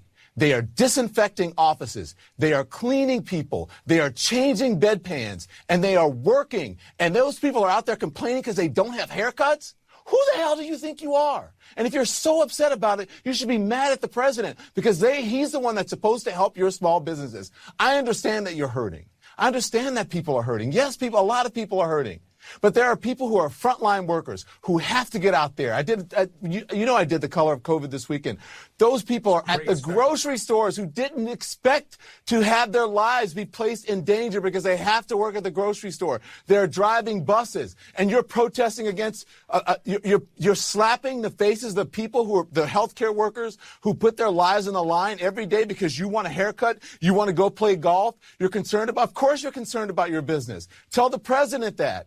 And you're out there with guns, with weapons strapped to your chest, saying, "Oh, you want to get you're fighting against the people who are telling you to stay at home, trying to save your lives. You're upset with those people. In the meantime, there are people who are keeping your cities going, keeping your loved ones alive, and you want to get a haircut? Who the hell do you think you are?"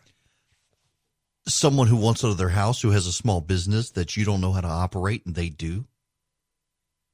Notice he never mentioned Nancy Pelosi. He mentioned the president. The president's supposed to help your small business. No, that's Congress's job. Congress allocates the money. It's the Democrats who have been holding up PPP. But he didn't want to blame them. He only wants to focus on the Republicans. And he wants to attack the protesters. If you're a listener to this program, you know I'm on board shelter in place.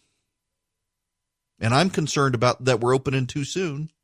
But I'm going to give the governor the benefit of the doubt because he's listening to the experts who told him to close it. Now they're saying open it. So give him the benefit of the doubt. But I'm concerned. But I also know, for example, my barber, if he doesn't work, he doesn't eat. That's why I paid for a couple months of haircuts in advance. I know that my wife has, I don't have any tattoos. My wife does.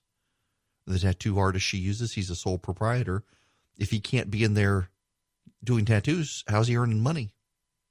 And the PPP, the Payroll Protection Program, is structured mostly to benefit small businesses with employees and not sole proprietors. It's more difficult, and even that money's being tapped out. By the way, if you need to get into the program, it's going to be refunded. It looks like we'll have more funding for it. Go on and reach out to First Liberty of Georgia, firstlibertyga.com. Let a small Georgia company help you get into the program instead of relying on a big bank.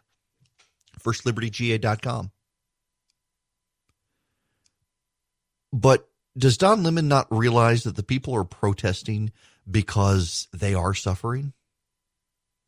He's so focused on the racial injustice of minimum wage minority workers working in hospitals and grocery stores and sanitation and janitorial places. He doesn't actually see the middle-aged white woman who has a clothing shop that she can't open. She's got inventory she can't sell, and she's on the hook for it, but he can't see her. He can't see the barber. He sees the person who wants the haircut, but he can't see the barber who can't get paid. Why not? If you're going to show contempt for the protesters, do a better job of at least understanding them, and I bet you won't show as much contempt. Because I disagree with the protesters, and I disagree with the mass protests. I disagree with their points by and large, and I disagree with them going in crowds and strapping guns over their shoulders, because it plays into every stereotype the left has and makes it harder to actually have a conversation about what's going on. But I at least have made an effort to understand the underlying concerns, and I at least recognize the legitimacy of the concerns. When an anchor at CNN can't, he just sees a bunch of white people protesting. He doesn't see the barber. He sees the person who wants the haircut. He doesn't see the shop owner. He sees the person who wants to go to the shop. He's not actually seeing an accurate representation of America, and it makes you wonder how he shapes the news on a daily basis when that's the case. And I say that as somebody who likes the guy, but I think he fundamentally gets it wrong. And I think the left piling on these protesters in the media only emboldens the protesters, but also shows more and more how the media can only see one side of the situation here and is even making no attempt to see the other side and look at it fairly. Coming up after the next commercial break, Governor Kemp is going to join me to talk about his order and getting people back to work. There is still other stuff going on, including this oil situation. Let me explain it to you. So you could yesterday at one point, you could be paid. This sounds counterintuitive, but you could be paid $37 per barrel of oil that you bought. You would go, but it was selling at negative $37, meaning that the seller was going to pay the buyer. Now, why? Now, for perspective, that this don't freak out yet. That's for the May market for commodities. In June, oil is still selling at $22 a barrel.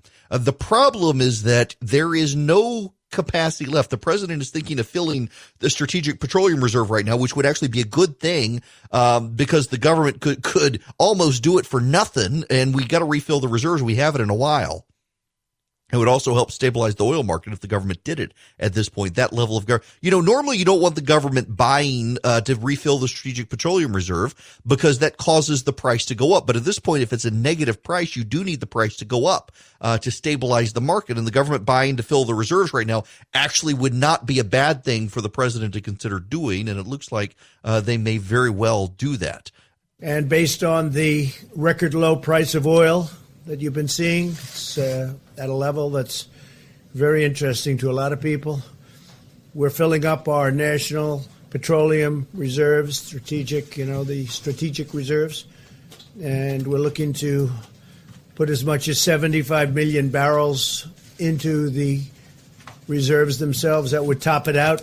That would be first time in a long time it's been topped out. We'd get it for the right price. Yeah. It's worth doing, very much worth doing.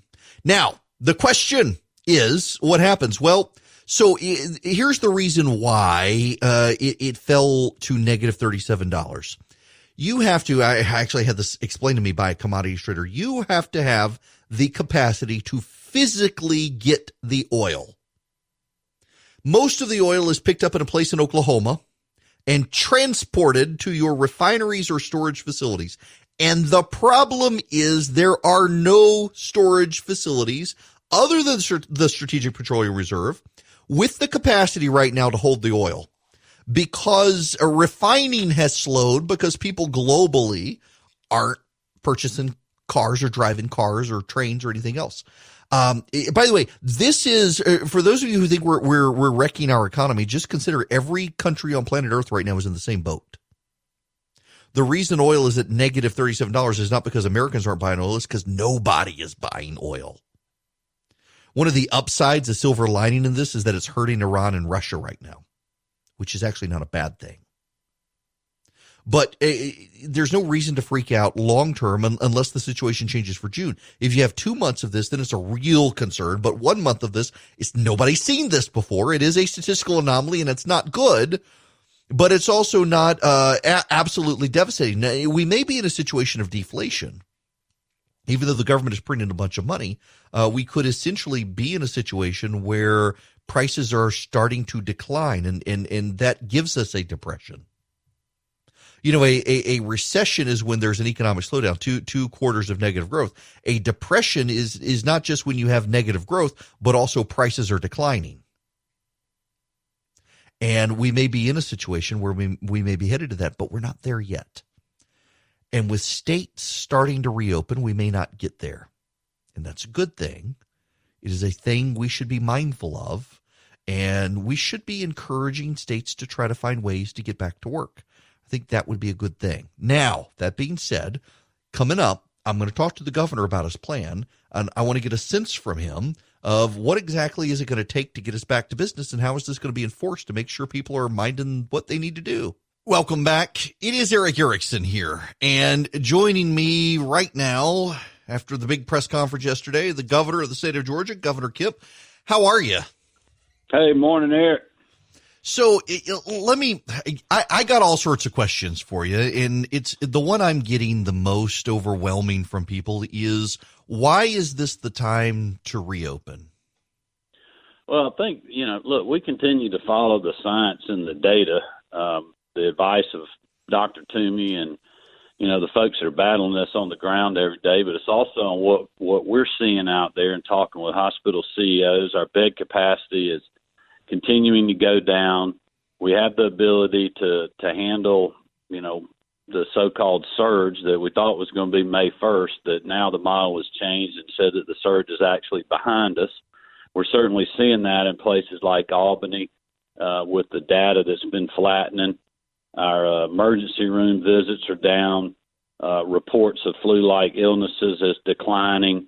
So all of these things are gating us to move into that phase one category that the president talked about for opening up America. And I would just tell your listeners too, Eric, this is not just throwing the keys out there to every business in the state and open them back up. The stipulations with opening are still out there. Many businesses have been able to operate under those guidelines before yesterday and before this Friday. This is simply allowing the businesses that we actually closed when we were going into the peak to try to make sure we had enough hospital beds in the state to reopen with minimum basic operations. Now, there are some, like in Middle Georgia, for example, in Macon, the local hospital authorities and health officials are saying that their surge isn't going to come until sometime in May. Is that deviating from what you guys are hearing, or is that contemplated in this slow open? Well, I'm not really following the model that they're looking at. I know our models are not, not pointing to that. I'd have to look at Macon specifically. But look, we've seen surges in other places. We had one of the worst hot spots in the country in Albany, and we handled that situation. While it was not fun going through, we put a lot of resources on the ground from the National Guard. We've stood up sheltered hospital facilities at Phoebe North. And actually, Phoebe is taking patients from Tifton right now because they have their ICU beds that are full, whereas, week 10 days ago, they were diverting patients to other places. But our hospital capacity now is as good as it's been, plus we have the additional facilities that we're dropping in 4 places around the state, as well as the 200 extra beds at the World Congress Center that we opened the other day. Now, one of the things I have spent really 2 hours pointing this out, that you were assailed in March by a number of people who said you needed to listen to the experts. And when Dr. Toomey, who is our resident expert in Georgia, said it was time to shut down the state, you did. And Dr. Toomey, I heard at the press conference, said she thinks if we keep these parameters in place, the state can be open. And now suddenly people are attacking you for listening to the same experts. And there seems to be level of a no-win situation that you're in with people, that moving forward, seeing some of the rhetoric out there, that you've got newspapers, media outlets, and partisans, that anyone who dies or gets this virus from here on out, it looks like they're prepared to blame you for it. Well, that comes with the territory, Eric. I'm not worried about the pandemic politics that we're seeing from some. I'm following the science and the data from a lot of people, a lot of conversations I've had with people that are living this on the ground every day, like your hospital CEOs that, have been dealing with this for months. But they're the ones saying that, look, a measured step forward is the right one to take. Dr. Toomey, she's one of the best in the country, if not the best, in my opinion. I've had at-length conversations with her, as well as my staff has had with her, looking at the data and the models and how the numbers change. And I think a lot of people don't really realize the numbers that we're posting every day, those tests may have been taken 5 or 6 days ago. So the data is always trailing what's really happening on the ground. What we're seeing on the ground is where we want to be, and that's coming down. And I realize we may see more cases come up. That's going to be the nature of putting more people back out into the workforce. But we're also a lot better prepared to handle this. If you remember back on the guidance early on to do the shelter in places and to do, the 15 days to stop the spread that the president and the vice president were talking about, it was to keep our hospitals from getting overrun. We are in very good position right now where that will not happen. And I would urge my fellow citizens that they continue to follow the order that we still have in place, the shelter-in-place order. Practice strict social distancing. Don't travel unless you need to. But there's also other medical and social ramifications of these business owners and these employees of not working, not being able to provide for their families. I mean, the strain that we're seeing on our food banks in the state right now, with people literally getting in a position where they can't feed their families. There are health ramifications with that. On the mental health side, we're seeing increased trauma in our emergency room. And I would just say all the naysayers, they're not worried about that part of it. But I have to be, because that is something that will be detrimental to our society, not just while we battle this virus, but for generations. Well, I guess in that regard, we keep hearing people like the professor at Harvard the other day saying that we may have to shelter in place until there's a vaccine, or someone else saying we may have to do it all over again. Is there a presupposition here, an underlying belief that at this point we're not going to eradicate the virus? We need to start trying to figure out ways that we can, as a society, go about our lives and mitigate and suppress the virus as best we can while doing so? Well, I would tell your listeners that, I understand, people from smart people from Harvard getting quoted in newspaper articles, but Dr. Toomey also went to Harvard, and she has a lot of real world experience on this, and she is lockstep in what we're doing. So she feels very confident she's confident in two things. She knows, number one, that Georgians had adhered to our advice, and it's working. We have helped flatten the curve and are going to continue to do so. People will continue to act responsibly. But she also knows that, we've got to deal with this situation we got. There's not going to be a cure that's going to be here next week or next month. There's not going to be a vaccine that's going to be here yet next year or next month. But we now have the things in place to meet the gating criteria to move into phase one of the reopening of America. And part of that is for us to be doing a better job of testing, which I talked extensively about that yesterday at the press conference of what the National Guard is doing. That is also going to free up Dr. Toomey and her team to do the contact tracing that we need to have in place to be able to run this thing down, when we get a positive of someone, and be able to contain the spread like we weren't able to do when we didn't really understand or know, number one, how quickly the virus was spreading, but number two, that we didn't even know it was here. I mean, I'm convinced from talking to healthcare folks and other people that there's a lot of people that had the coronavirus back in January that didn't test positive for the flu and didn't test positive for strep, couldn't figure out what was wrong with them, and then, they ended up coming the other end of it, and they're well now, but they probably had the coronavirus. You know, it's funny you should say that, because I've had more than one person, either on this program or my other program, have called in and said that if something either similar happened to them or someone in their family mid-January, flu, pneumonia, everything, tested negative for everything, and had come into contact with people who had come from abroad and yet couldn't get a COVID-19 test. And there seems to be this growing belief that that's the case. Now, before I let you get out of here, I feel obligated to ask you this question. The budget left unresolved for the coming year, clear tax revenue strain on the state, given what's going on. What's your present thinking on where we're going to head with that? Well, it's not going to be a good one, that's for sure. I mean, we took it on the chin from our revenue perspective. We'll know a lot more about that here in the next few days when we see the updated numbers for the current month that we're in. You know, the data on revenues is always trailing a month behind. So last month was actually fairly decent. We expect this month to be terrible, but we got to balance our budget. So I had some initial conversations with Lieutenant Governor Duncan, Speaker Ralston. Our team has been talking to Chairman England and Chairman Tillery, the budget appropriations chairs in the House and the Senate. And we're actually going to be meeting again this week to start get those conversations started and really start digging down as to how we're going to deal with that. And then we still, Eric, as you know, have a lot unknown of what's coming from the federal stimulus out there and how that will affect the states. They've sent us a lot of money to deal with the cost of the COVID virus, but that doesn't deal with the revenue shortfall. So we're going to have some tough choices to make in the future.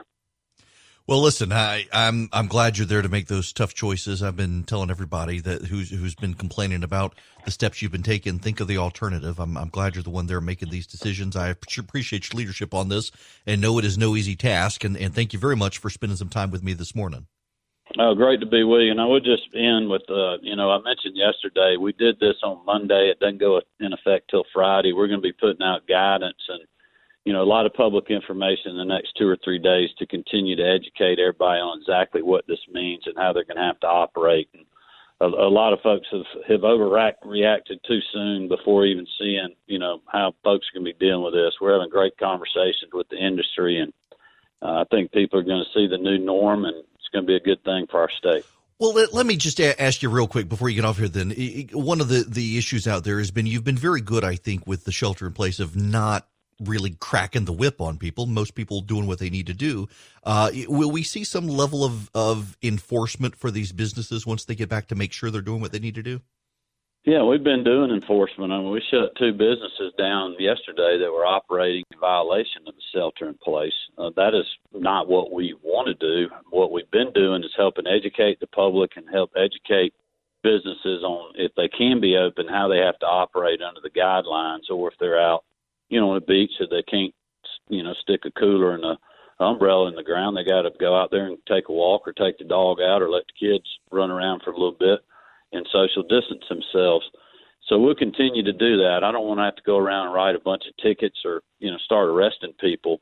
But if people just do not adhere to what we're saying, we'll certainly do that. And the public's been a big part of that. We've had a lot of complaints, some of them warranted, some of them were not.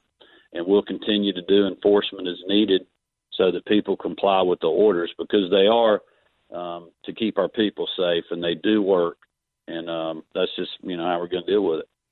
Well, Governor, thanks very much for stopping by. I appreciate it. Have a great day. Thanks, Eric. You too. Governor Brian Kemp. We will be back. All right. Back to the phones we go. To Patty. Welcome to the program, Patty. How are you? I'm great, Eric. Thanks for taking my call. Sure. My question is I watched the governor yesterday.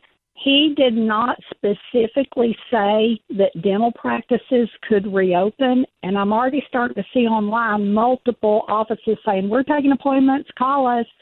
And I didn't specifically hear him say that we could do anything other than what we're already doing, which is just to see emergencies only. So I'm curious as to how this is affecting us and what are the guidelines. I can't find anything online through the Georgia Dental Association. I don't see anything posted from the ADA other than the emergency criteria. Can you shed some light on that? Yes. They should have the guidelines ready to go by tomorrow for everyone. They are opening tomorrow, or on Friday, they will open sole proprietor businesses, like barbers and tattoo artists, people like that who are sole proprietors. On Monday, they will begin allowing other small businesses to open, provided, however, that a number of things are in place. For example, you will have to continue to limit the number of people at your business. Those who are particularly medical providers will have to keep their masks on. If masks are available for customers will need to be able to wear masks. People need to be monitored for temperature. Employees in particular monitoring for temperature. They're going to have a number of guidelines out, and essentially what they intend to do is to categorize the business. If your business is this, here are your guidelines. If your business is this, here are your guidelines, and make it as easy as possible for businesses to understand. Their number one priority, from talking to people familiar with the governor's thinking and Kathleen Toomey's thinking, is that there are a lot of small businesses, particularly sole proprietors, where there's only one or two people in the business. And they will be able to open on Friday, and they should be the first ones to go back. And that's counterintuitive to what some people in the media would have you believe. And the reason that Georgia wants them to go back first is not just because if they don't work, they don't eat, but it's also because they are such a small business. You're talking one or two people in the business. They will be able to control access to the business in ways that a bigger business can't. So let's take the tattoo parlor, for example, that gets to open on Friday. You're typically one or two people in there and a customer, or two. If they're two tattoo artists, you got two customers. So that's four total people in the entire business. You can sanitize and clean. You can do so, which you already do between customers anyway. You'll be able to wipe off the doorknobs, clean the bathroom, all that sort of stuff, and wear masks. Get masks. You wear them, your customer wears them, and you'll be able to, by and large, control the access to your business and how long people are there. And if you have any suspicions about someone, you'll be able to take their temperature. Won't be considered an invasion of privacy. Take their temperature and let them have access. If you are a medical practice, one of the things that the governor and the medical community are noting is that the medical community has started to be severely financially impacted by this. And in particular, a lot of hospitals make their money, particularly nonprofit hospitals, make their money with elective surgery. And if you can't get in for the elective surgery in the hospital, the hospital's not going to make money.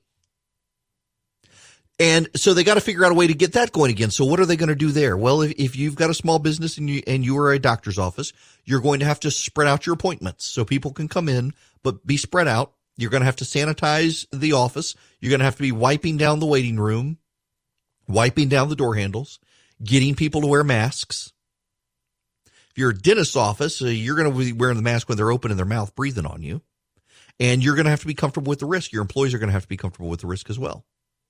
You're probably going to need to take people's temperature, make sure that they're running normal. This will not be going back to business as usual, and that is part of the concern.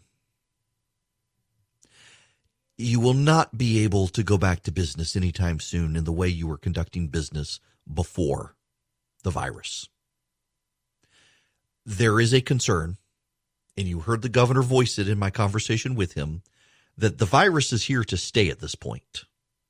And because the virus is here to stay at this point, we're going to have to find ways to accommodate the virus and work around the virus and make sure that we don't spread the virus, but also understanding that people are stupid and people are going to do the things they shouldn't do, and that's going to cause the virus to spread. And can we contain it? Can we handle the surge? Can we do what must be necessary to keep businesses open? And part of that is on the business owner here. The state only has so much manpower to be able to get businesses to regulate. The state only has so much of an ability to get local businesses to do the things that they are compelled to do. This is going to be on business owners. Business owners are going to have some responsibility here. You know, I mentioned several weeks ago, I was at my local Lowe's closer to my house than the Home Depot. The Home Depot had everybody spread out, taking their temperature before they could let them in. The Lowe's was not. Everybody could go in. And people were packed in there. There were a lot of people. And then we got into shelter in place, and that was the same thing. And then the governor cracked down, and suddenly you saw some change in behavior, but still, by and large, the hardware stores are the worst. They're all packed. My local Ace Hardware, a lot of people in the garden center. Now, they're spread out. They're not right clustered around each other, but a lot of people in there, and I don't blame them. I mean, the odds are still slim on getting the virus, but your behavior is going to have to change. And here's the problem. And I don't know that I can make this more clear than saying it this way. If your behavior does not change, the virus will come back aggressively. We will see hospitals overwhelmed, like what happened in Dougherty County. And we will shut down again, whether you want to or not. The governor will have no choice. Now, I've said multiple times, I realize on this program today, that we're not going to do it again. I think a lot of people won't comply with it. But we got to do what we can. We've got to figure out a way forward. If the virus isn't going to go away, we've got to figure out a way forward with the virus.